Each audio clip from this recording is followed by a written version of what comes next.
Kamusta po kayo? Bago po ang lahat, first things first.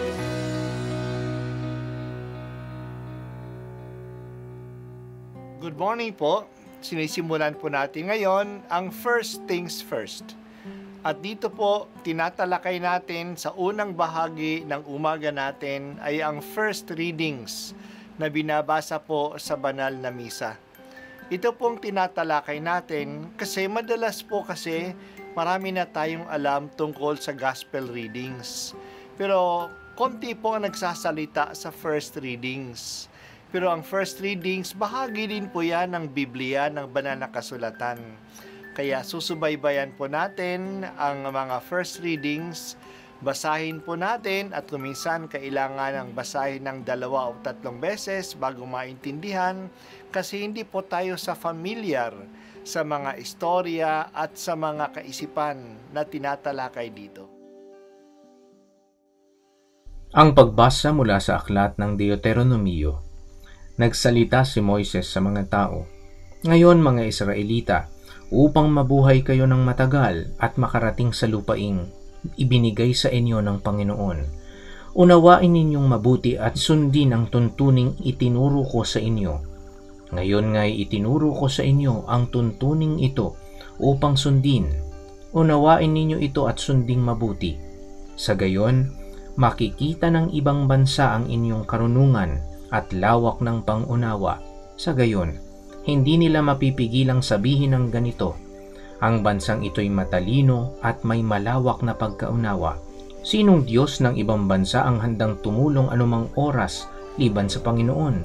Aling bansa ang may tuntuning kasing inam ng mga tuntuning ibinigay ko sa inyo ngayon? Ngunit kaiingat kayo. Ang mga bagay na inyong nasaksihan ay huwag ninyong kalilimutan o ipagwawalang bahala habang kayo'y nabubuhay. Ituro ninyo ito sa inyong mga anak at mga apo." Ang salita ng Diyos. Salamat sa Diyos. Ng Biblia na tinatawag na Pentateuch o Torah. Ito ang mga pinakamahalagang aklat para sa mga Hudyo, ang 5 ito. Ang Deuteronomio ay ang huling salita ni Moises bago pumasok ang mga Israelita sa lupang ipinangako sa kanila. Pagkatapos ng paglalakbay ng 40 years sa disyerto, sa wakas malapit na silang makapasok sa lupaing hinirang. Dito pinaalaala ni Moises ang mga dinaanan nila at ganun din ang mga batas na binigay ng Diyos sa kanila sa bundok ng Sinai o sa bundok ng Horeb. Ang mga batas na ito ay dapat sundin ng mga tao pagpasok nila sa Kanaan. Kung tapat sila sa mga batas na ito, pananatilihin sila ng Diyos sa lupaing iyon at pagpapalain sila. Kung hindi sila susunod, papaalisin sila sa Kanaan ng mga kaaway at ipapatapon sa ibang mga lupain. Kaya dapat nilang isabuhay ang mga ito. Alalahanin natin na ang nangyari sa disyerto kung paano sila ginabayan ng Diyos nung tinawag sila sa Kanya at paano naman sila pinarusahan noong sumuway sila. Ang mga pangyayaring ito at ang mga batas ay hindi dapat nilang kalimutan bagkus ikwento sa kanilang mga anak at mga apo. Kapag ginagawa nila ang mga utos ng Diyos, hahangaan sila ng mga tao. Hahanga sila sa mga utos ng Diyos sapagkat ang mga ito ay matuwid at puno ng karunungan. Hindi sila mapapahamak ng mga kautusan na ito. Hahangaan din sila ng ibang mga tao na ang Diyos nilang si Yahweh ay malapit sa kanila at handang tumulong kung tatawagin lang nila siya. Ang karangalan ng Israel ay ang batas ng Diyos at ang pagiging malapit ng Diyos sa kanila.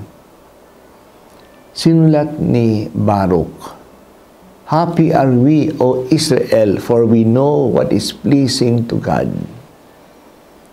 Hindi nakikita ng mga propeta na ang batas ng Diyos ay pabigat sa mga tao. Ito ay ang karangalan nila. Tama ang batas at nakakabuti sa kanila. Dahil sa mga batas na pinaalam sa kanila, hindi na kailangan na hulaan pa ng mga tao kung ano ang gusto ng Diyos. Sundin na lang nila ang mga batas at matutuwa ang Diyos sa kanila. Ganito rin ang sinabi ni Jesus, kung iniibig ninyo ang mga utos ko, iniibig ninyo ako. At hindi naman pahirap sa atin ang mga utos ni Jesus. Sinabi niya sa atin na magaan ang pamatok niya. My yoke is easy, my burden is light, and you will find rest for your souls. Sana huwag nating tingnan ang banal na kasulatan at ang mga kautusan ng Diyos na pabigat sa buhay natin.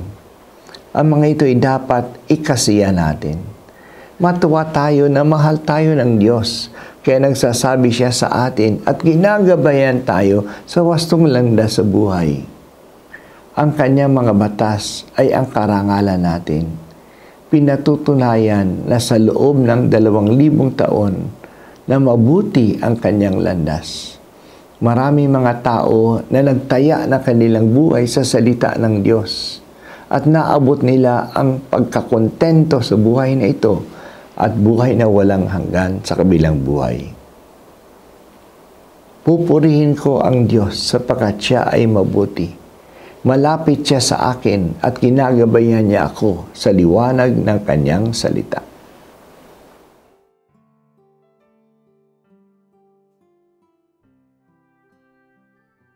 At ako po ay si Bishop Broderick Pabilio dito sa First Things First.